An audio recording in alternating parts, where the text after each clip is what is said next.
Welcome to NTD Newsroom. I'm Stephanie Cox. President Biden is taking action during his last month in office. More on a new agenda he's promoting involving the Supreme Court and presidential immunity. Former President Trump addresses the Bitcoin convention. He says if elected, he'll ease regulations on the cryptocurrency industry. I'll tell you what he's planning. The Justice Department accuses TikTok of harvesting American user information on sensitive social issues like abortion and gun policies. We'll bring you the details. Venezuela's socialist leadership today claims it won Sunday's presidential election. What U.S. officials are saying about the results and calls for more transparency. Arian Pazdar is in South America. Vandals damage multiple telecommunications lines in France. It's the second incident at the Olympic Games after arson attacks hit train networks across the country on Friday.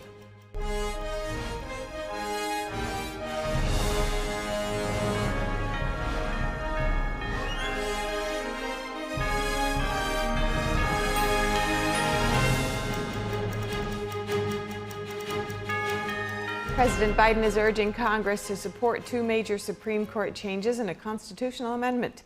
He outlined his reasoning for these changes, which progressives have long advocated for, in an op-ed today. NTD's Chris Beers has the details.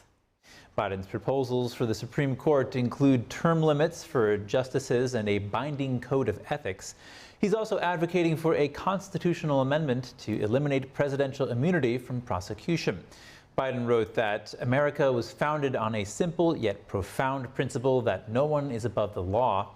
In 2020, then-candidate Biden pledged to form a commission to explore possible Supreme Court changes amid calls for court expansion from progressives.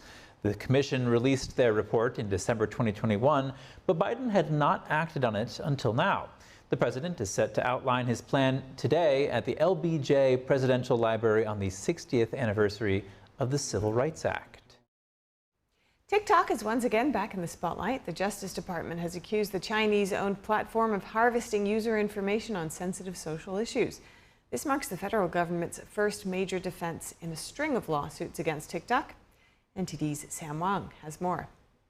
In a recent court filing, the DOJ said TikTok employees have transferred American user data to its Chinese parent company, ByteDance.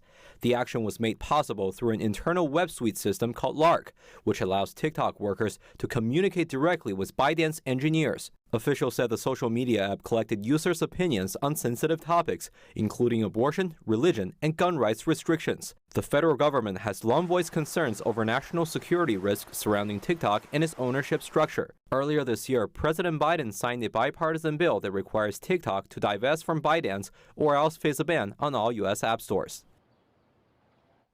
And we're just 99 days away from the presidential election. This follows a historic and certainly unpredictable month on the campaign trail. NTD's Washington correspondent Jack Bradley joins us now from the White House. Jack, what's the latest on the race? Good afternoon, Stephen. Good to see you as well. Yeah, less than 99 days left until Election Day, and still a lot to look forward to this week. Delegates are expected to vote for Vice President Kamala Harris, nominating her to be on the ticket. Now, they're expected to nominate her by August 7th, and that's ahead of the Democratic National Convention in Chicago in mid-August. Convention delegates will vote via an electronic ballot this week. Among many of the likely candidates for Kamala Harris's VP pick include Transportation Secretary Pete Buttigieg, North Carolina Governor Roy Cooper, Pennsylvania Governor Josh Shapiro, and Arizona Senator Mark Kelly. Now, on Friday, Harris received many huge endorsements, including former President Barack Obama and his wife Michelle, among others. And one focus of the Harris campaign has been to reach out to younger voters. Watch. In 2020, it was young voters who turned out in record numbers and elected Joe Biden President of the United States and me, the first woman elected Vice President of the United States. Because young voters showed up, we have made so much progress, historic progress, on everything from gun violence prevention to taking on the climate crisis. Now, over on the other side of the aisle on this campaign race is former President Trump and his running mate J.D. Vance, a senator out of Ohio. They held a campaign rally over the weekend in St. Cloud, Minnesota, and much of their messaging included cracking down on illegal immigration as well as protecting the right to bear arms. Take a look. And I will fully uphold our Second Amendment, which, as you know, is under siege. As you know, I got the full and total support of the NRA. They totally endorse me and support me, but it is under siege, our Second Amendment, and nothing happened with us. We kept it, and we will keep it. Now, this week, Harris and Trump are going to be campaigning in some critical swing states in this election. This comes ahead of Israeli Prime Minister Benjamin Netanyahu just last week meeting with President Biden, Vice President Harris, as well as Trump, all in 3 separate different meetings there. And this all takes place ahead of the rocket attacks that occurred on Sunday, killing 12 Israeli children and injuring several others, with Israel vowing retribution against Hezbollah, the terrorist organization in the north there in Lebanon. Back to you, Steph. All right. Thank you for that report, Jack. Next up, as the Trump campaign moves forward, the former president has agreed to be interviewed as part of the FBI's investigation into the assassination attempt on him. The special agent in charge of the Bureau's Pittsburgh office says they want to get Trump's perspective on what he saw. It's part of the federal agency's investigative process to speak with victims. The shooting earlier this month at an outdoor rally that you see here now in Butler, Pennsylvania, wounded the GOP nominee for president. The FBI said last Friday that Trump was hit by a bullet or a fragment of one. The special agent also says internet searches by the 20-year-old gunman revealed an interest in the attempted assassination of Slovakia's prime minister in May. And disputed election results in Venezuela today. The incumbent socialist regime says it won the election, but officials in the U.S. and across the globe are now calling for transparency. NTD's international correspondent Arian Pazdar has more from South America. Venezuela's socialist president Nicolas Maduro and his party claim he won Sunday's presidential election. This comes after the National Electoral Council declared that Maduro got around 51% of the votes, while his challenger Edmundo González received around 44%. But Venezuela's opposition says that the Electoral Council favors the ruling party. Secretary of State Antony Blinken says every vote must be counted fairly and transparently. We have serious concerns that the result announced does not reflect the will or the votes of the Venezuelan people. Venezuela's opposition claims it obtained voting tallies from about 30% of ballot boxes nationwide. And according to them, González got around 70% of the vote, easily defeating Maduro. Some Venezuelan immigrants across the globe are now claiming election interference took place. In Argentina, supporters of the opposition cried, while others attacked metal fences at the Venezuelan embassy. I want to be in my home. I want to be in my country. This is not fair. It's not fair.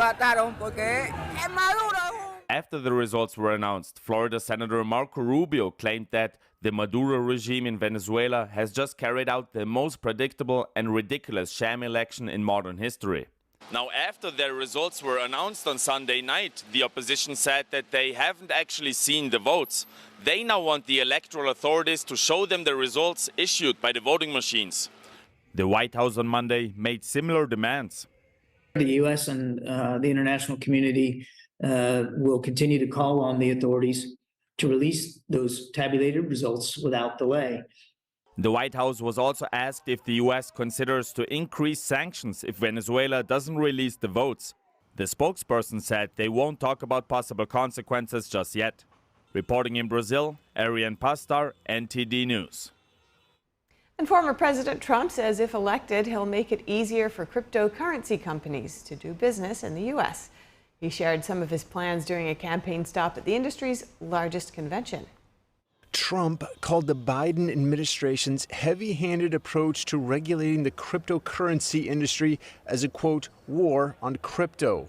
During the annual Bitcoin convention in Nashville this past Saturday, Trump said he wants America to be the leader of the cryptocurrency industry. He says the industry will have his full support. It will be the policy of my administration, United States of America, to keep 100% of all the Bitcoin the U.S. government currently holds or acquires into the future. We'll keep 100%. Following his speech, the shares of New York-listed crypto firms' shares saw a jump, but that's cooled after their shares fell on Monday. The Biden administration's Securities and Exchange Commission chief Gary Gensler warns investors about the wild, speculative nature of the currency. Despite previous opposition to the volatile currency, Trump now embraces it. Industry leaders are supporting the former president's effort to retake the White House, pouring millions into his campaign. Trump says if elected, his administration will create a strategic national Bitcoin stockpile. And next, 2 women were killed and 5 others were injured in a shooting in Rochester, New York. Gunfire erupted during a Sunday afternoon barbecue at a park. And here is the briefing from the Rochester Police Department today. Sadly, last night we responded to another act of mass violence here in our community. At approximately 6:20 p.m. last night, the Rochester Police Department responded in Maplewood Park, near Bridgeview Drive, for a report of shots fired. Officers arrived to find multiple people that had been shot at a large gathering in the park. A total of 7 people were treated at local hospitals for their injuries sustained from gunfire. Preliminarily, it appears that hundreds of people were gathered in the park for a barbecue. At some point, rounds were fired from multiple weapons, striking the victims. There were hundreds of people at this barbecue, and therefore, there are hundreds of people who have potential information to help us solve this crime. Police Captain Greg Bello said they don't know how many people were involved in the shooting.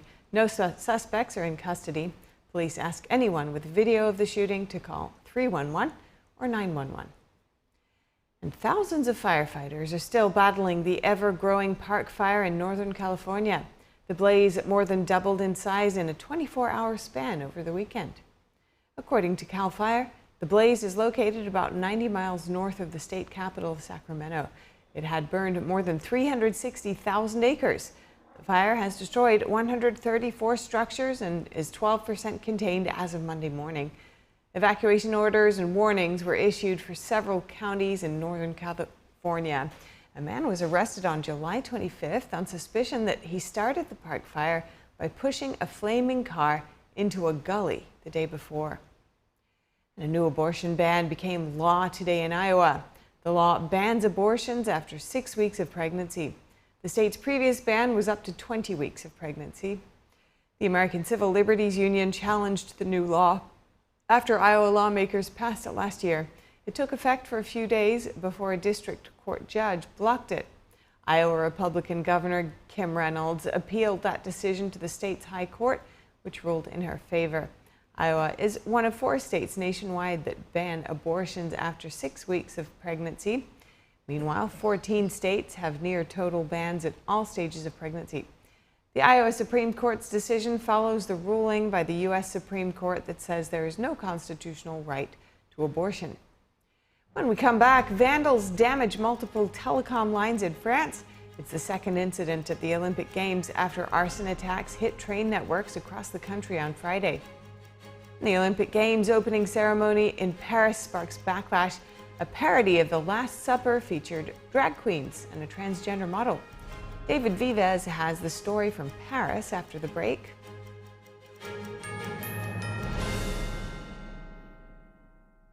According to ancient Chinese medicine, purslane is considered a medicinal herb and is used to help lower cholesterol, improve vascular functions, and prevent diabetes. Perilla seeds can nourish the lungs and spleen. It is used to treat asthma and improve pulmonary functions. Puritang green vegetable omega-3 is made from purslane and perilla seeds from Hwangmae Mountain in South Korea. It contains over 90% of omega-3, 6, 7, and 9, the highest concentration possible without chemical additives. The soft gel is made of natural seaweed. It is 100% organic and vegan. Both adults and children can take it with peace of mind. Ancient recipes were passed down from heaven to bring prosperity and longevity. Puritang green vegetable omega-3.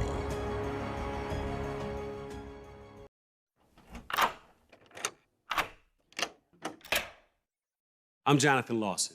If you're 50 to 85, please listen closely. The lock I want to talk to you about isn't the one on your door. It's a rate lock for your life insurance that guarantees that once you're insured, your rate can never go up at any time for any reason. Many policies you see don't have one, but you can get a lifetime rate lock from Colonial Penn. This plan was designed for people on a fixed income with coverage options that start at $9.95 a month. That's less than 35 cents a day. Your rate is locked in for life. Coverage can never be canceled, and your acceptance is guaranteed. You cannot be turned down because of your health. See for yourself. Call for an information kit and gift. Both are free with no obligation.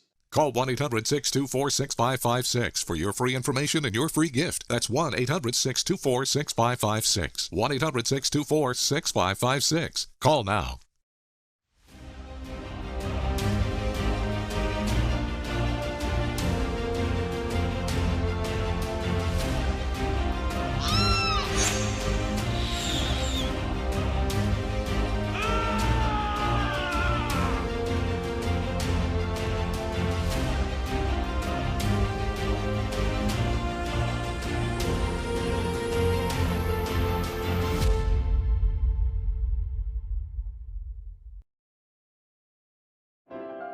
The 7th NTD International Piano Competition will take place at the Kaufman Music Center in New York City. Pianists from around the world will come together to revive the great piano masterpieces. Join us on this uplifting journey. The semifinals, finals, and the winner's concert will be open to audiences and live streamed from October 17th to the 19th. Get tickets now at 212-501-3330. The French government said today that vandals damaged multiple telecommunications lines. It's the second incident at the Games after arson attacks hit train networks across the country on Friday. NTD's Andrew Thomas has the latest on the outage.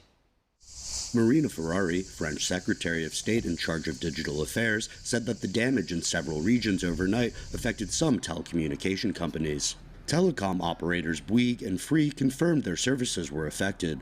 French media reported that lines operated by provider SFR were also hit.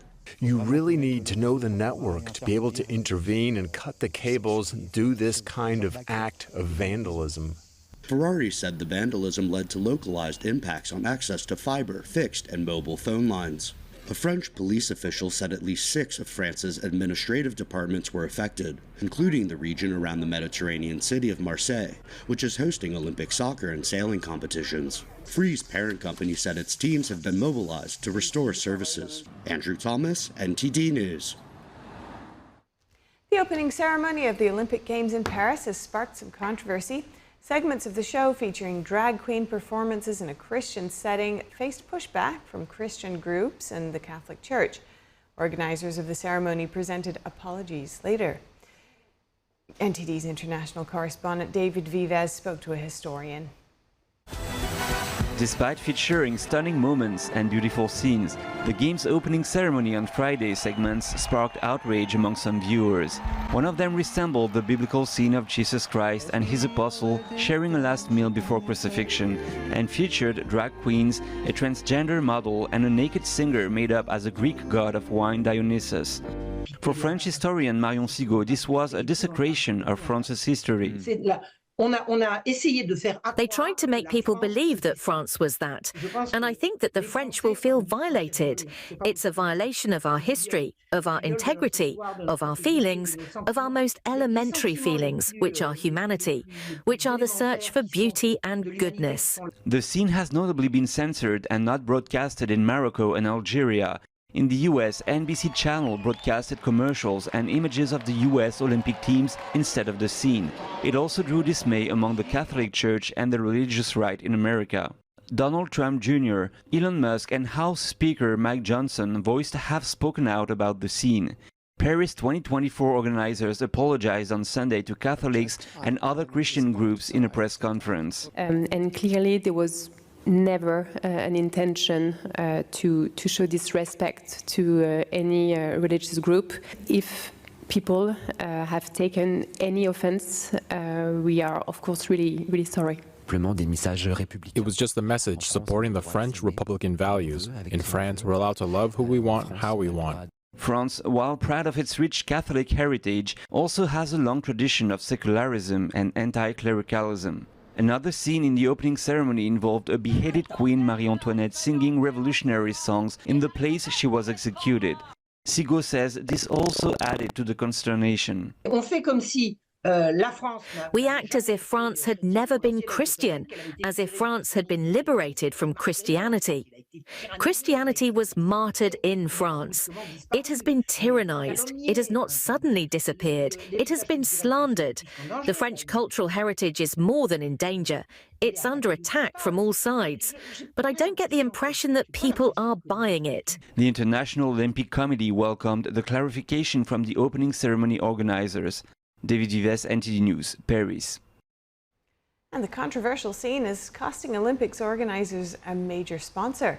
In a post on X, Ceasefire, a tech firm out of Mississippi, says it pulled its advertising from the Games. The company stated, quote, "We were shocked by the mockery of the Last Supper during the opening ceremony of the Paris Olympics." And next, concerns of a broad conflict in the Middle East as Israel weighs its response after a rocket strike in Israeli Golan Heights. Killed 12 children and teenagers. NTD's Fiona G with that one. The rocket strike Saturday was the deadliest attack in Israel or Israeli annexed territory since Hamas's October 7th assault. Israel and the U.S. attribute the attack to Iranian-backed terrorist group Hezbollah, though it denied responsibility. Hezbollah has reportedly begun preparing its smart precision-guided missiles in anticipation of Israeli retaliation. Israeli Prime Minister Benjamin Netanyahu visited the site of the attack today. He gave his condolences and promised that Hezbollah would pay for its actions, saying that Israel's response, quote, "will come and it will be harsh." A crowd protested his visit, calling for an end to the war and saying the Israeli leader was politicizing the deaths of the 12 victims. U.S. Secretary of State Antony Blinken spoke with Israeli President Isaac Herzog today, urging Israel and Hezbollah to not escalate the conflict. The U.S. continues to assert Israel's right to defend itself against threats. White House National Security Communications Advisor John Kirby expressed a similar stance at a press briefing today. Look, Israel has every right to respond.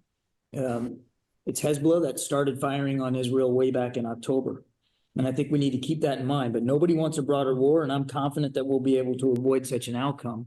The rocket strike ignited fires across large swaths of northern Israel that continue to burn today. Meanwhile, airlines are also responding. Air France canceled flights between Paris and Beirut today and tomorrow. 3 airlines from the Lufthansa group decided to suspend flights to and from Beirut until August 5th. According to Lebanon's state-run news agency, Israeli strikes killed 2 people and injured 3 others in southern Lebanon today. Israeli military officials said they struck Hezbollah operatives and infrastructure. Analysts say that Hezbollah is better armed than Hamas, and Israel's military will be overburdened if it starts another war while continuing to fight Hamas. Fiona G, NTD News. And on a different note, McDonald's reported a surprise drop in worldwide sales today. It's the fast food chain's first decline in more than 3 years. More expensive menu items have deal-seeking consumers looking for a burger and fries elsewhere. McDonald's sales in the U.S. fell 0.7% last quarter compared to the same period a year earlier. Globally, sales dropped 1%. It's the first time sales fell by that much since the last quarter of 2020 during the pandemic. Persistent inflation has forced lower-income diners to shift to more affordable food options at home. That has led fast food chains such as McDonald's, Burger King, Wendy's, and Taco Bell to lean on value meals. McDonald's launched a $5 meal deal in June. The fast food chain CEO said new menu items are also in the works. Thank you for watching NTD Newsroom. I'm Stephanie Cox. We'll have more stories from the U.S. and around the world. Join Tiffany Meyer for the NTD Evening News at 6 p.m. Eastern, 3 Pacific.